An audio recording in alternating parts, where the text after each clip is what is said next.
It's time for Led Before Bed on New Zealand's original rock station, Radio Hauraki. Classic Zeppelin that rocks. Hi, I'm Mike Curry, and for tonight's Led Before Bed, we showcase a concert from New Zealand's rock and roll history that, although 33 years old, has left a permanent sonic imprint on the minds of those who attended.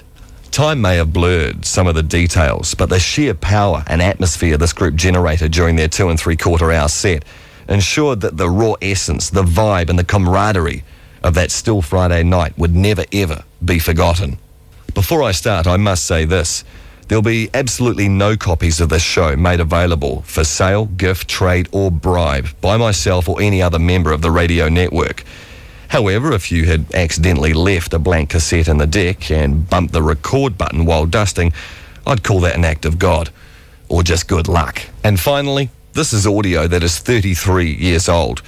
It's not perfect, it's not the whole concert, but this is the best example available on the planet, and believe me, the mysterious benefactor lifted some pretty heavy rocks in his search. Feel free to add great slabs of bass or treble on your home stereo. I tried it at home and it did help. And add volume, lots of it. Ladies and gentlemen, dim the lights, close your eyes, cast your minds back, or raise your glasses and dance like you were 17 again. Led Zeppelin, live at Western Springs in 1972. Now, our very own morning pirate Mark Perry made the pilgrimage to this concert, and he provided me with a flashback of New Zealand's music scene leading up to a major act like Led Zeppelin performing in New Zealand. February 1972, early 70s, Mike, you've got to imagine that there was no music TV to speak of. What little there was Let's Go with Peter Sinclair. There was no Grunt Machine, which was the precursor to Radio with Pictures. So there was nothing multimedia. So the only way you got information about music was via NME or Rolling Stone. And bear in mind, a lot of the issues would have to be air freighted out. So, you know, we were lucky to pay the extra to get the air freight editions. Usually have to wait 3 or 4 months to find out what was actually happening in the UK and around the world. But that being said, there was some groundswell. There was always a groundswell. You'd go to a party and someone would have the new Led Zeppelin, the new Uriah Heep, the new Black Sabbath, or whatever. And it suddenly became an underground cult, that sort of a groundswell. Because don't forget, radio wasn't even playing this stuff. Radio Hauraki was actually playing more pop music. And the only time you heard Led Zeppelin was on NZBC, The Request Show on a Sunday, believe it or not. So where did you source the albums from then, if they were so hard to come by in New Zealand? And like you say, you had to wait so long for even any print media. Well, there were, as I said, there were key people in your group, whether you were a surfer or a biker or a music fanatic.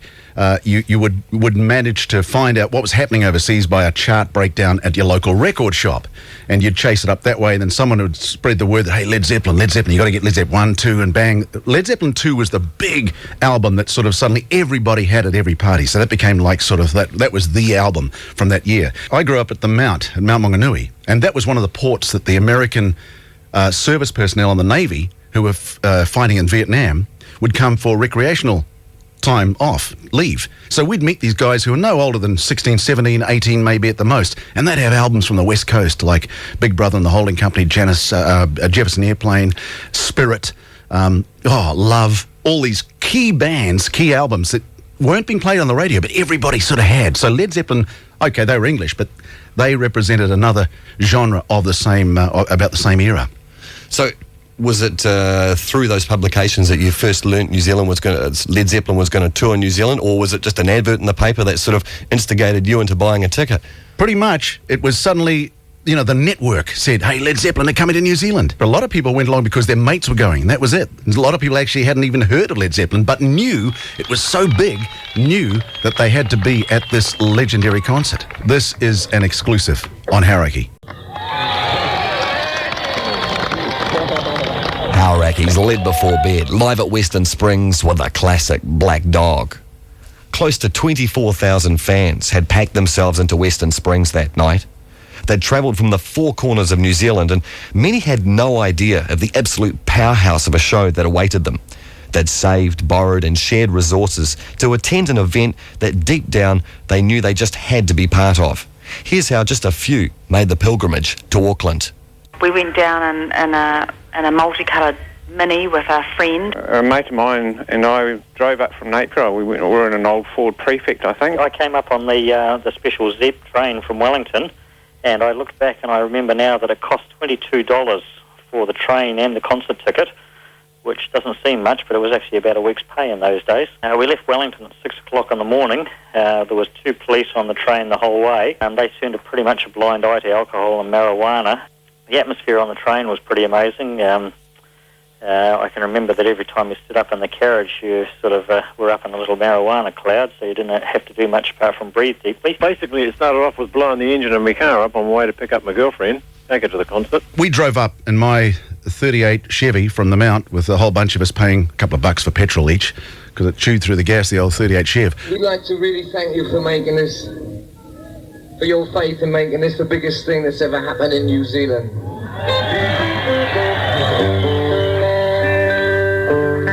And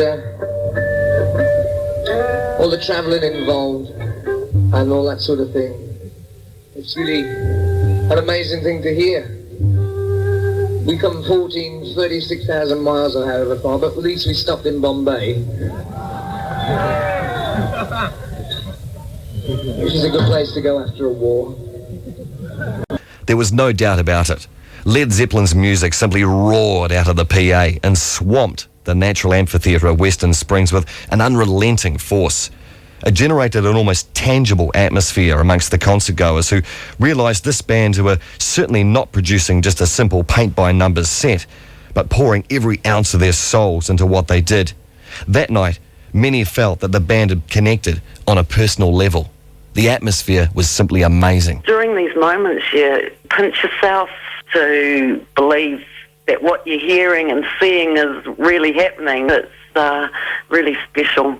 I just got into the music and just really, it was just something totally different that I hadn't seen before. Even going to concerts of, U2 and people like that later, it just didn't seem to be the same. The atmosphere was just great. I was just buzzing, looking around at everything. The atmosphere was good. It was exciting, your young first concert, and it was pretty raw. Finally it got dark. We waited, and then all of a sudden Zeppelin exploded on the stage. Anyway, to follow the thought. It was so loud and so good. Just sent shivers down your spine. Absolutely stunned when we walk into Western Springs there, and the bank of speakers that was metres high, and we were really close to the front. It was the loudest concert I've ever been to. Robert Plant didn't really seem to need a microphone where I was standing. It was just fantastic. It was even better than the LP. I do remember covering my ears when Led Zeppelin played their first song. It was that loud. It was amazing. The sound was unbelievable. I just couldn't believe the clarity amongst all that power. It was just awesome. Seeing this and chills down my spine was it was so like what I'd heard on the album, which they'd been playing on the radio at the time. You seem to see 22,000 people sitting down. So we're going to sit down. Hauraki's Led Before Bed with That's the Way. Now, of course, no band can tour without the support of a record label. And that responsibility for Auckland fell on a gentleman by the name of Peter Andrews, then staff member for HMV, that would later become EMI. Their head office was in Wellington, so with limited staff in the Auckland office, his involvement was very hands-on. He explains.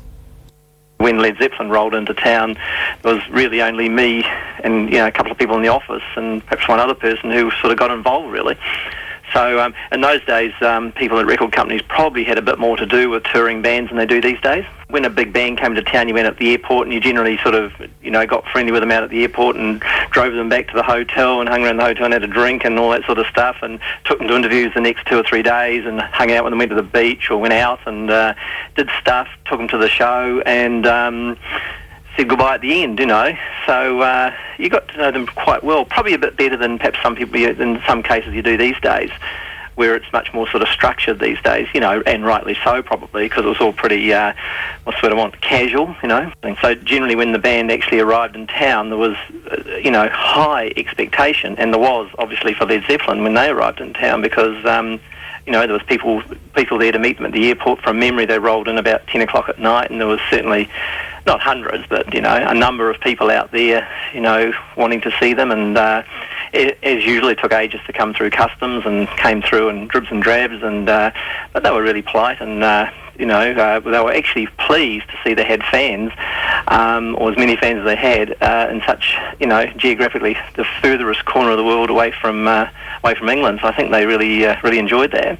They had a manager called Peter Grant, who was an ex-wrestler, who was enormous, who had a scarf that came down to his ankles, who was a fairly puritanical-looking character, but he was, nice and polite. And the tour manager was a guy called Richard Cole, who was, probably one of the wildest people I'd ever seen in my life. And he and John Bonham seemed to be thick as thieves and great friends, and they seemed to sort of dash off and do things. And I thought that Robert and Jimmy seemed to be pretty friendly with each other, and they seemed to sort of they took really a lot of interest in the New Zealand side of things. They were interested in knowing about what New Zealand was all about. The Maori thing they were really interested in.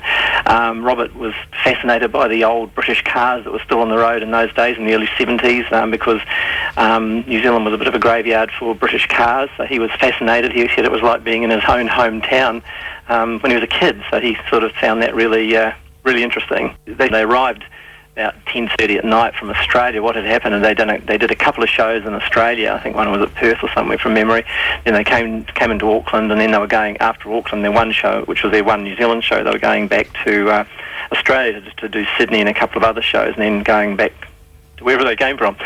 Anyway, they got to the White Heron about midnight. Well, we got to the White Heron about midnight, and they were all in high spirits, and because it was only 8 or 10 o'clock or something their time, so they were sort of ready to go, and there's a bit of a mess up at the reception, and Peter Grant, and they were meant to all have their own room or their own suite, and Richard Cole, who were sort of unlikely characters, were put in the same suite as sharing, and they're put in the same suite as a married couple. And they sort of went off to their room, found it was the same room, went in anyway, and there's this couple in the room, and there was an absolute slanging match went on. Lots of words beginning with F, and a bit of shouting at reception. So they got away to a colourful start in New Zealand.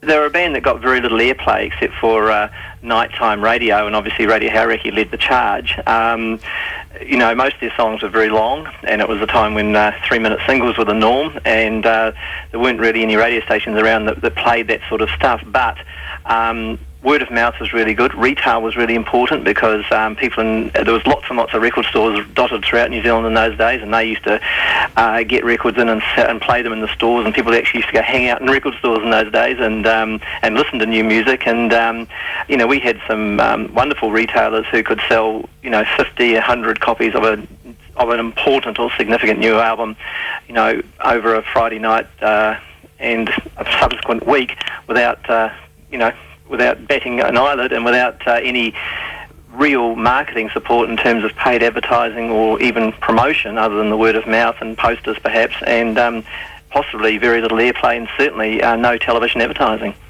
I actually took them out to sound check in the afternoon. I mean, got up on the stage, and I was standing beside him, and he had his guitar, and he just touched the strings, and it was like a bomb going off around Western Springs. This enormous chord crashed around Western Springs, and they hastily adjusted the sound down to stun, and away they, and then they just got their levels right or whatever they do, and away they went. Andrew McManus presents a true rock legend, Peter Frampton. Peter Frampton comes alive in Auckland for one show, May 16.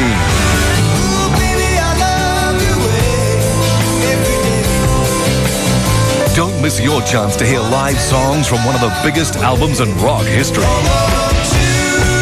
Peter Frampton, live in concert May 16. Original rock station, Radio Hauraki. Classic rock that rocks. Welcome back. Continuing our special tonight, Led Zeppelin live at Western Springs back in 1972. No easy job, a concert promoter, especially when the erstwhile ways of Led Zeppelin are obviously concerned, but that responsibility fell on the shoulders of one Robert Raymond. I managed to find Robert and interviewed him from Australia across the phone, and he told me about the PA that was flown out especially for that gig. Well, it was Showco, the greatest sound company probably, for hard rock.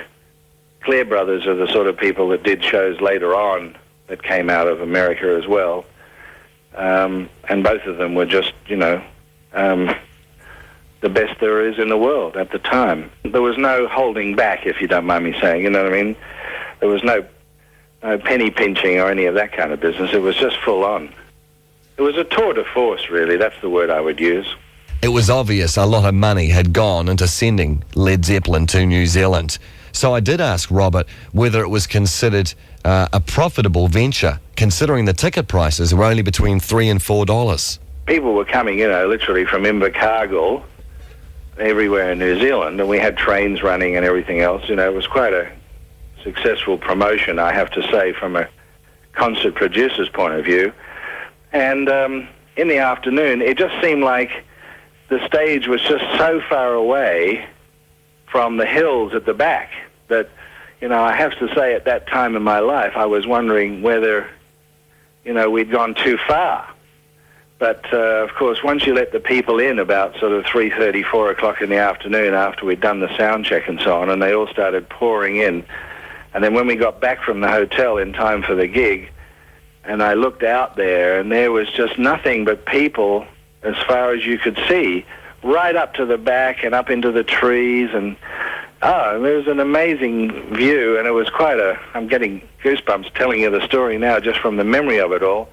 It was quite a thrill. In fact, in a sense, I wish we'd put the stage even further away than we did, But in the afternoon, you used to think, God, are they all going to fill this up or not, But it was, that was my sort of initial memories.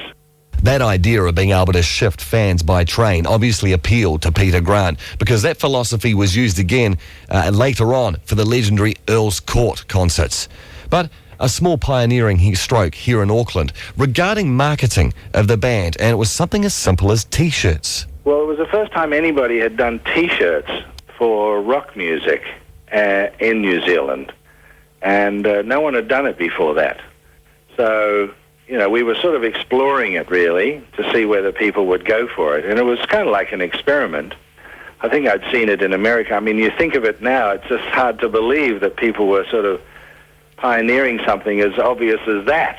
But, back then, that's the fact.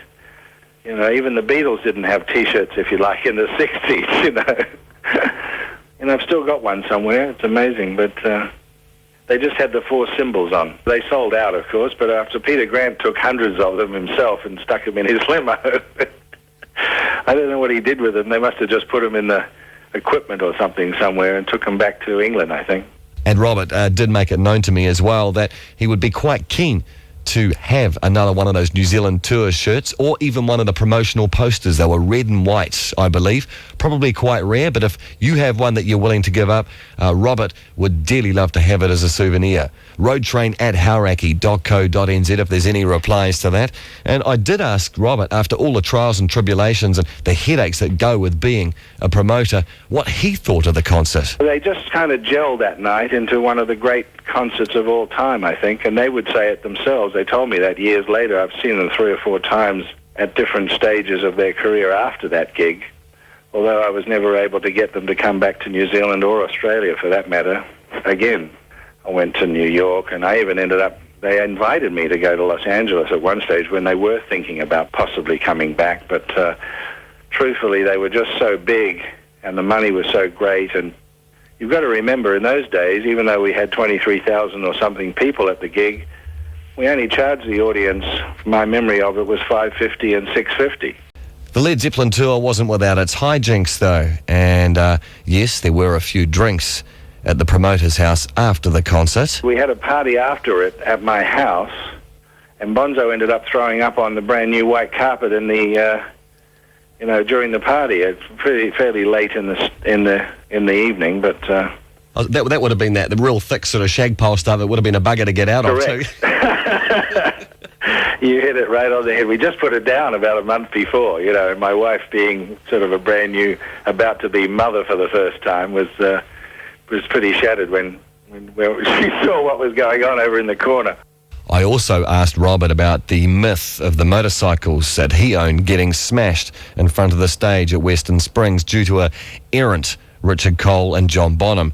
He sets me straight. Robert Plant crashed one of them during the sound check in the afternoon at Western Springs, and he wrecked it. I was under the impression that Richard Cole, the road manager, took an axe to one. No, that's an exaggeration. It was Robert Plant who crashed the bike, not Richard.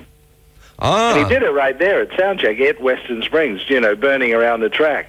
The story has finally been set straight after all these years. It really was Robert Plant, yes. Okay, because I heard it was Richard Cole and John Bonham playing chicken. No, they all had a go at it, but where Robert was the one that buggered it.